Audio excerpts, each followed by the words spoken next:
What's going on? Just finished watching the end of the API. I got to tell you, Rory, Hatton, Hovland, Scheffler, and of course, who wins? By far the most talented one of the group, Kurt Kitayama. This is why everybody hates PGA DFS. It's so predictable. Everybody knew that the talent was going to win. Kurt Kitayama. If you can't tell I'm being sarcastic, I'm going to punch you in the throat. What's up, new guy? I'm the Degenerate75. I am a PGA DFS content creator who focuses on trying to help you get better at PGA DFS because this should be hard, while also trying to help you get your money in plus EV and be, hopefully a little entertaining. This is a rare show. I've never done this show before, but because it's the week of the players, which is the, like the first quote-unquote major of the year, I'm going to get some new people, and I'm doing a big ad campaign this week. Yeah, I'm paying for ads. We're not fucking pores around here. So, with that, I know I'm going to get some new people, and I wanted them to see some relevant content because all my shows from last week are pretty much useless now that the API is over. So, the irony is I'm doing an ad campaign, and there's no ads on my videos because we're not pores. So, without further ado, let's get going. This is a video I do every week for my Discord. We look at the contest selection for the upcoming week. We look at initial pricing reaction, right? I haven't looked at it it's been out for 2 days and I haven't looked at it. It's been fucking eating at me, but I wanted to get an authentic reaction.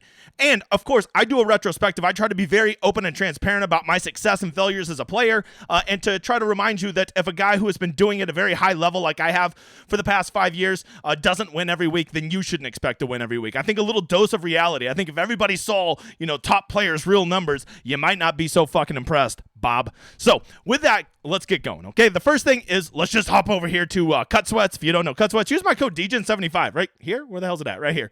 DGen75, all caps, get you half off. As you can see, for week long this week, here's the truth. I had about $3,000 in lineups reserved Wednesday night. I go to make my lineups, and I literally just, week long, aka kicking the nuts. I'm still trying to get DraftKings to rename week long, what they call classic. I think we should call it kicking the nuts. Because if you don't know, it's a kick in the nuts, right? Like in a given year, this is what people don't understand about week-long DraftKings DFS, okay? Especially at PGA. You're only going to win, maybe 20% of the time. Now, if you're winning 20% of weeks doing GPPs, you're a fucking legend, bro. You are a legend and you are doing something right. Okay, for me, I am trying to have 3 to 4 big spike weeks a year and maybe about 8 to 10 break-even weeks. And you just need those spike weeks to cover the 80% of weeks that you lose, okay? If that sounds horrendous to you, I get it. I really do. But just know that that's what you're signing up for week-long. You say, well, I'm just not going to play week-long. That's what you say. Wait till we look at these contests. You'll be changing your mind real quick, okay? Because the contests are what draws you in, right? We all think, I'm going to hit $1 million. No, you're not. No, you're not. But that's fun to dream, and that's what DFS can be. But for me, I got these things called bills, and I like to win. And for a long time, this was my only source of income. So if I don't think I'm getting my money in plus EV, I don't play it. So with that said, I am gonna look at this last week. So Wednesday, I bailed on $1,500 of lineups, and I was I just didn't have a hot take. I didn't know if I wanted to go PM, AM, AM, PM. I didn't have any strong player takes. I didn't think any of the ownership was too out of line. And so when there's no weather edge, there's no real big ownership edge, I just don't usually play that much. Okay, and the reason why is because, you're just playing the lottery, and I don't want to play the lottery. I would rather divert those funds to Showdown, where I know there is more of an edge. And as you can see right here, my projected winnings this week, I think I got back maybe 20% of the money I put in this week at week long, right? But I only played $1,000, so that's I don't really care, right? As soon as I put money in week long, I just assume it's gone. I don't give a shit about it anymore. Anything I get back is a positive, because this is what you need to know. You got to have a million things go right? You need some chalk to fail. You need your lineups to get a good number of 6 of 6 through. Then when you do get those 6 of 6s, you need to have all those guys perform well on Saturday and Sunday. And then if you have that one guy that's 2% owned and he's doing really well, you got to have him not melt down on Sunday, right? You have to have your guy not miss that birdie streak on Sunday. There's a million things that have to go right to spike GPPs in week long, and that's why I'm trying to get a change to kick in the nuts. Whereas Showdown, you only need 100 things to go right? You just need a couple things to go your way, and this is why I played more Showdown, okay? So with that said, round 1 Showdown. How did I do? Well, let me tell you a little story about Thursday. If you don't know Thursday, there was supposed to be wins in the afternoon, and the course was supposed to be baked out. So of course I played all morning, guys. And after the morning round was over, I was winning the big $20, which was $20,000, and I was winning the $5, and it was supposed to be brutal out there, right? I had the thing locked up. I was winning by 27 points. Cut Sweats right here told me that I had an 80% chance of winning that GPP. However, those wins didn't come, and John Rahm and Patrick Cantlay went and made 9,000 birdies, and I actually ended up falling to fourth in that contest, right? But I still won the $5, and here was that lineup. I'm going to do something a little bit different. I'm going to talk to you just a little bit about the lineups and why I picked them, right? It was no secret that Thursday in round one that the edge was going to be morning guys, so I knew that guys were going to be highly owned. Scotty Scheffler was definitively the best player on the Thursday AM wave, so I knew he was going to be highly owned, right? So if I'm going to play him, which you almost had to play him, you had to be aware of what a guy like that does to your lineup. When you put a guy in your lineup at 36%, that's fine, but you got to be aware of what you're doing. So I knew that I had to get guys because everybody that was in the AM was going to just naturally be inflated popularity because they were going to be on the quote-unquote easy side. Even though that's not how it worked out, that was the prevailing narrative, even from me. So what I did is I went and I was very aware of the lineups I made, and I went and I found guys that were going to be low owned, right? Why would I play Thomas Dietrich? He withdrew last week. Bro, he had allergies, okay? So, like, now I get a guy at less than 3% who gets me 45 points simply because nobody wants to play him because he WD'd last week, right? So that's all I did. Wyndham Clark, Jordan Spieth, I saw nobody was playing him in a week long. If you don't know, when people don't get played in week long, they hardly ever get played in round one showdown. So I just mixed those guys into my player pool, right? Nobody wanted to play Chris Kirk coming off a win. Throw him in the player pool. Build a nice tight player pool with a good mixture of chalky guys like Cam Young, Scotty Scheffler, the guys that were in the good part of the wave, but then make sure that you're mixing in some pump pieces that are those low-owned pieces that you need to really spike a GPP, and that's what happened. So I ended up holding on to the $5, winning that, got fourth in the big $20, won a little under $4,000 on Thursday, which is great because now my whole week's paid for, right? I'm usually only playing, $1,000 to $2,000 a slate. So now we're playing with the house's money. Then Friday rolls around. My cash lineup hits. I think you should always play cash on round one and round two showdown. If you don't know cash, new guy, is just double up some 50-50s, right? My cash lineup hit. I had two more lineups finish in the top 10 on Friday. Once again, just played the weather edge, just played all morning guys again. And on Friday, the weather edge actually came to fruition. There was a pretty noticeable difference between the morning guys and the afternoon guys. And I did this tricky thing called I went and played guys who had bad first rounds. Taylor Montgomery did terrible first round. I can't play him. Or you could. And I just went and played Taylor Montgomery, and he shot like, I don't know, -5 or something like that. And I had him in a couple really good lineups. So a couple more top 10s, won another like $3,000 in round two, right? And I know you guys are probably thinking I'm making this video simply to just spike the football. I'm making this video because it's the week of the players, and I have my ad campaign going out. It just so happens that I, just hit one of my really good weeks the week that I'm doing it, right? Saturday rolls around. My favorite round 3 showdown is my favorite because everybody plays guys up at the top too much, and you can really get guys that go out early and just go pin stocking all day. Played a bunch of guys that went out early, hit some of the early nuts plays on Saturday, and ended up winning the big $44 club twirl for $5,000. Finished fourth place in the big $5, which I don't know, 800 or 1,000, something like that. So another just really good day on Saturday. So now I was up $4 grand, $4 grand, $3 grand, $6 grand the first 3 days. Today, my $200 single entry did cash, but overall today was bad. Just everybody I picked up top, Homa, Thomas, Xander, just all of them were bombs. Didn't get anything done. So today was definitely a losing day. Week long was definitely a losing proposition. And but for the week, I still finished up over 5 figures. So like these are the kind of weeks, I try to have about 4 or 5 of these a year. It more than pays my bills, right? And for the year heading into this week, I was relatively average. I'm up a good amount at showdown, good amount, down a good amount at week long, and now I'm way up at showdown and still down at week long, but up enough overall. And that is how I view it, right? I don't look at it week to week. You cannot be results oriented on a week to week basis. You have to look at everything in the long run. And if you don't have big enough bankroll to roll this out for 20, 40 weeks a year, then you're not going to make it. You'll burn through your money so quick. Or you just realize that you're going to be a losing player at DraftKings and this is your entertainment. Whatever one of those ones appeals to you. But if you're getting tilted over losing, just know I am as good at PGA DFS as you can be. I've been doing it for a long time. And so far this year, through 9 weeks in 2023 at week long, I have had 1 winning week, 2 break-even weeks. Break-even to me is when you're within 20% up or down for the week. And I've had 6 losing weeks, right? So that is not a very high percentage of winning weeks so far this year at week long. Now, I'll be the first to tell you, I am kind of the showdown king, right? I have a show called The Showdown Hoedown, which I should have told you on my schedule. You need to come watch every Friday and Saturday night. And don't forget the emergency stream, 7 p.m. Lord's time zone every Wednesday. That's Central, you donkey. That's what it was. Oh, and this was my lineup that won on Saturday. Totally forgot. And so here was the lineup there. From there, Saturday, what did I do? I went and got some guys that were going to be out earlier in the better conditions that were going to be lower owned. So you go grab a Taylor Moore. You go grab a Rope Hat Harris English. And that was how I was able to win on Saturday. Win the big $44, and then I stuck that same lineup in the $5, and it also got fourth place, right? So very good week. 6-3 now. I've had 9 weeks of Showdown. I'm up 6 of those 9 weeks. And for a guy that plays mainly GPPs, that's pretty impressive, right? I've been running very pure. But I've also been doing this long enough to know that when I hit weeks like this, when I have 3 monster days in a row like this, you cannot be like, I'm a god, I'm all that is Showdown, right? Because like this shit be hard and it will humble you. Anytime you think you got DFS figured out, just know you're about to get kicked in the nuts. Especially this week when we have the Players coming up. And if you don't know, of all the tournaments, I definitely win at the US Open the most. Without question, the one I lose at the most is the Players. I've lost more money at the Players than any tournament on the PGA schedule. And so without further ado, let's go look at it. We're going to start out by talking contest selection, because if you don't know, new guy, this is the first place you are burning your money. So let's talk about it. I know what you're doing. You play DFS golf 5 times a year, right? The 4 majors and the Players, you're going to hop in here. You're going to go through your $25. You're going to go through 4 lineups in this bad boy right here. And you are going to go, you're going to go try to chase your $1 million. Well, let me go ahead and tell you the end of the story. You're not going to win. Okay. I'll leave you alone, though. If you're one of those guys that just plays 5 times a year, and instead of going and playing scratch-off tickets at the 7-Eleven, you want to play scratch-off tickets at DraftKings, I get it. But I'm just telling you, if you ever want to enjoy DraftKings on a weekly basis, you need to stay the fuck out of these tournaments. These are horrendous. 40% of all of the money goes to first place. Okay? Second place is an unheard of 1/10 of first place. I mean, like, we want 50%. It's 1/10. 10th place is 1/100th of first place. We want that number to be 1/10.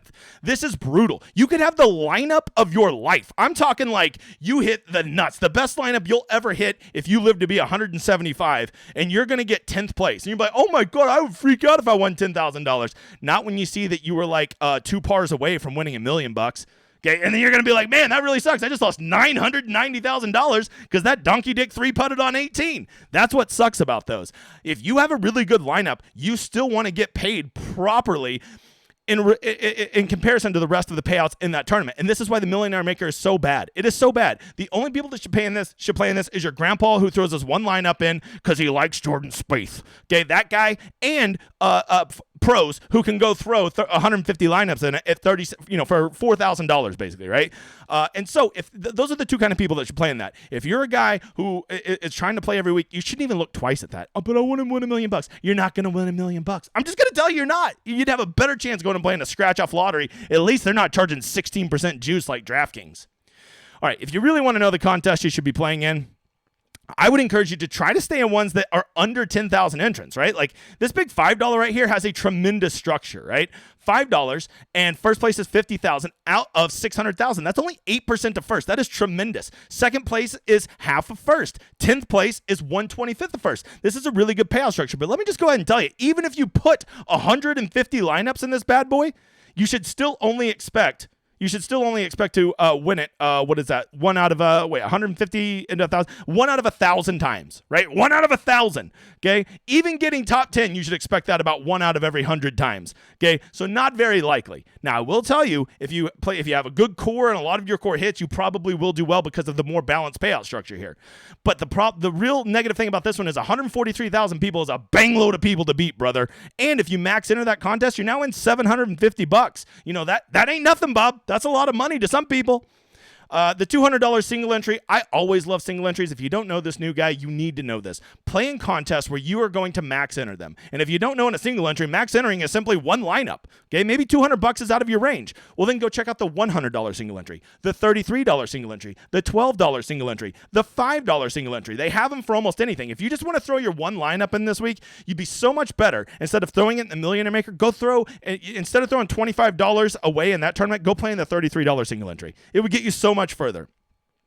By the way, here is that $33 single entry if you want to know what I'm talking about. It's right there. Look how good that payout structure is. 10% to first, 66% of first place goes to second, and 10th place is exactly 1/10. That's just such a great tournament. That is such a better investment of your money. If you want to do $200 this week, get into my baby that they bumped up to 70,000 this week. I was trying to get it up to 100, but DraftKings won't listen to me. It's an 18 max $10, so you can, 18 lineups gives you a chance to kind of mix and match some different players. It has a relatively good payout structure. Not exactly perfect, DraftKings, but you know what? They don't consult me on everything. Actually, they hardly consult me at all. You motherfathers. The $1.20 max is great if you want to just another thing that you could do with your $20 this week. The 50 cent, which is an MME, which means you can enter up to 150 lineups. The $44 Club Twirl is just always the nuts. Love that. Might be because I won it this week at Showdown. And then, look, new guy. I know I got a lot of new guys watching this week, so you need to know this. These things right here called satellites, you're going to see them. And let me just tell you, I've won one of these tickets to the Fantasy Golf World Championship. Went to the live final. Let me just go ahead and tell you, it's the nuts. It's amazing. But chasing these tickets is so expensive. And even if you do get lucky and hit one, that money, you ain't going to see that money until August. And then you're not guaranteed to see an $18,000 ticket. No, that ticket just gets you into the tournament. Last place in that tournament is still like $2,500, right? So don't be thinking that like that is a really sustainable way. You'll burn through a lot of money going and doing satellites.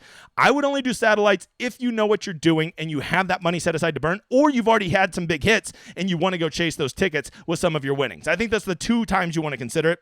The other thing you need to do is maybe look at cash. If you don't know cash, or head-to-heads, 50-50s, double-ups. But I'm telling you, instead of doing week-long cash, try Showdown cash. Because at the players, there's always notoriously a weather edge to one wave or the other. You just go play guys from the safer wave, and you're going to have a big leg up at that, right? Okay, there it is. That was all of the contest selection. Now let's get to the part that I have been patiently waiting for. Let's go look at the initial pricing, okay? Because I have not looked at this. I am going to assume that John Rahm will be the only player over I'm covering the screen. He will be the only player over $11,000, and I bet there's no more than 4 people over $10,000. Let's see if I am right. John Rahm is $11,800. My God. Okay, John Rahm, I'm going to go ahead and tell you right now, that dude's going to be less than 10% owned. He sucked this week, and there's no way people are paying $11,800 just because of what it does to the rest of your lineups. When you start your lineup with Jonathan Ramathan, you only have $7,600 left per player for your other 5 spots. You can't even put another legit player in that lineup. Wow. Wow, $11,800 for Jonathan. They must have just saw that round Thursday and like, oh my God, that make him $12,000. Okay, good job, DraftKings. No one is going to play him. Rory at $11,000, that blows my mind. I cannot believe they have 2 players at $11,000 or over. I'm already shocked by this pricing because normally if you don't know, new guy, that on majors, and we're just going to call the players a major. I know it's not technically a major, but like it has the field of a major. It has the interest of a major. You hardly ever see guys over 11,000, and you sure as shit don't see 2 guys over 11,000 because DraftKings wants to making your lineups easy for the grandpa who just wants to play Jordan Spieth. I like that. I like the cut of that kid's jib. Okay, that's what they make it easy. But I'm just telling you right now, with those 2 guys over 11,000, this is not soft pricing. That is super aggressive pricing. Scheffler at 10,600. Basically, they're saying you ain't double stacking 2 of these top 3 guys. You're picking one and you're moving the fuck on, Bob. That's what DraftKings is telling you this week. No double dipping up top this week. That is what's happening here. Xander at 10,000. Am I in the twilight zone? Xander was like 9,200 last week. Now we got a stronger field and he's 10,000. No one's going to play Xander. Max Homa at 99. Wow, these prices are so aggressive. Cantlay's up to 97. Kawa at 95. Not a soul is going to play. He missed the cut, and he can never do good after he missed the cut. Okay, I'll play him. Justin Thomas just looked horrendous on Sunday. No one's going to play him. And then this is where the pricing just seems to get really soft. Like just glancing. Will Zalatoris at 8,800 seems like a really good value. Cam Young at 8,500 seems like a good value. Terrell Hatton at 8,300. Did they not just see the AP high? Terrell Hatton's going to be mega chalk this week. Tom Kim at 8,100. Shh, don't tell anybody. I fucking love Tom Kim. I'm playing him. Give me all the Tom Kim. I'll play him. I will play him all day. Let's see. Am I skipping over anybody here? Decky. No one's going to play Decky with his injury concerns. They bumped Shane Lowry back up. I still don't think he's going to be very wildly popular after he just checked out and went and had a couple pints of beer on Saturday. Let's see. Who are some other guys that I was really curious about? Tigala at 7,600, man. That dude, how many times does he have to get good results before we just start considering him an elite golfer? The dude is good. Siwoo Kim at the players. Tiger Woods, just in case, huh? Just in case, 7,500. I don't think Tiger's playing, is he? If Tiger's playing, I feel like that'd be everywhere. But I'll be the first to admit, I'm not on the Twitters anymore, so I might have missed it. Let's see. The Hobbit, you always got to consider the Hobbit. I'm just looking for anybody that's really egregious. Oh my God, Keith Mitchell at 7,400. Let me tell you now, Mega Chalk. People love Keith Mitchell. It's something about the visor. You know who I want to know about? Ropat. Where's old Ropat? By the way, Ropat, new guy. That's Harris English, who almost won me an outright today. Placed my very first outright. We don't have betting in my state, so I got one of my homies to place one. He was like 22-1. He almost won it too. Stupid Kittyama. Let's see. Anybody else? Anybody else really looking particularly disgusting? Where is Ropat? Oh, Harris English, 7,000. I'm in. Give me some Ropat. Let's see. Oh, wow. Gary Woodland, 7,000. After a miscut, that's a great bounce back spot. Kittyama, I wouldn't touch that with a 10-foot pole, brother. Wouldn't touch it with a 10-foot pole. Let's see. Webb Simpson, players. Showed a little form on Sunday. I mean, he makes a lot of birdies, but he also makes a lot of bogeys. I'm just saying. I believe I don't want to let Webb go, okay? He means a lot to me, and he's won me a lot of money over the years. I love him. Anybody else? I'm hoping that there's just one mispriced guy that's going to be like 25% down here. Just like put one really good player down here on accident. And I am not seeing any, Bob. I am definitely not seeing anybody. Okay, yeah, none of these guys, nobody gives a shit about that. Okay, Jerry Kelly, now I'm in. Now that Jerry Kelly's there, I can sleep at night knowing I've got my 6,000. All right, let's talk real quick up top. I've done no ownership. If you don't know, I am kind of the ownership guy. I'm a sweaty tryhard at that stuff. I would just at a glance assume that a lot of people are gonna, people are, even Rory. And Rory looked great this week. Rory has a great history at the Players. I just don't think people are gonna want to put 11,000. I think John Rahm will legit be under 10%, and I think Rory's gonna be something ridiculously low, like under 15%, which is crazy for Rory on this course, right? I think Scheffler at 10,600 is going to be relatively popular. I don't think people are going to want to spend 10,000 on Schauffele, because if you don't know, the DFS player psychology is like, oh my God, he's 5 figures. That's so much more expensive. But there's literally a guy right below him that is 9,900, and they're like, oh, that's much better. It's $100, right? I don't think Max Homa will be that popular this week. He plays long, hard courses. Sawgrass can be a difficult course, but it is not exactly long and difficult. I think what most people are going to want to do this week, and what we almost always see at majors, is they love to just cram in $9,000 guys. I think you're going to see guys like Cantlay, Finau, Sungjae. Like, these guys are going to be very popular. I mean, Jesus, Matt. I mean, Terrell Hatton's going to be in everybody's lineup. There's just so many good. You can get 5 good players in your lineup. If the first guy in your lineup is something like Finau, you can go Finau, Zalatoris, Fitzpatrick, and Hatton, and probably just have to play one punt in that lineup, right? Like, that's a real thing. Let me go make sure I'm not full of shit real quick. Who did I say again? I said you could go play Finau, Zalatoris, Hatton, and who was the other one I said? Let's say Fitzpatrick.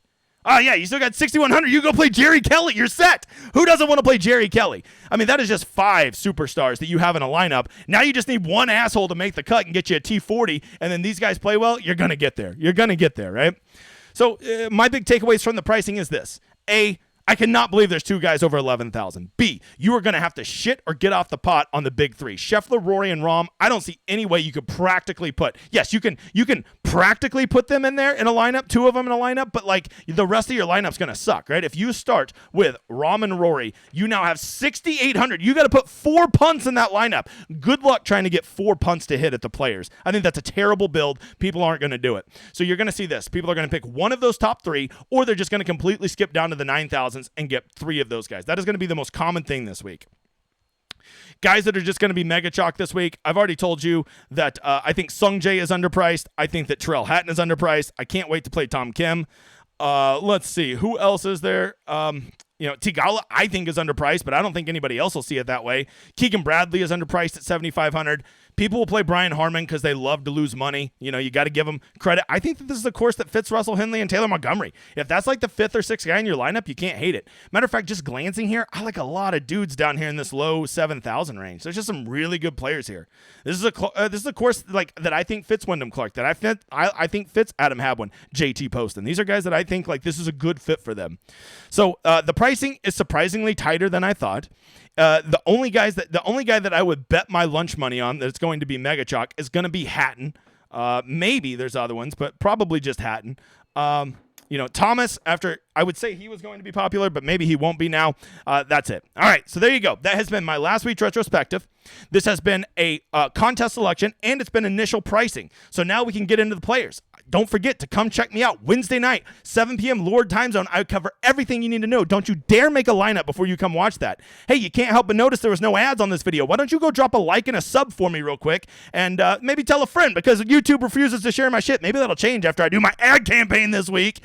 And then, of course, come check out my website, djn75.com. It is the fastest, best-growing community out there. It's not toxic. I don't give a single pick. I teach you how to play, and I have the best tool in all of PGA DFS called the Rosetta Stone, which gives you every useful tool you need to know that you can reference, make good, informed decisions, and make your own picks, and stop being a fish that listens to stupid fucking touts.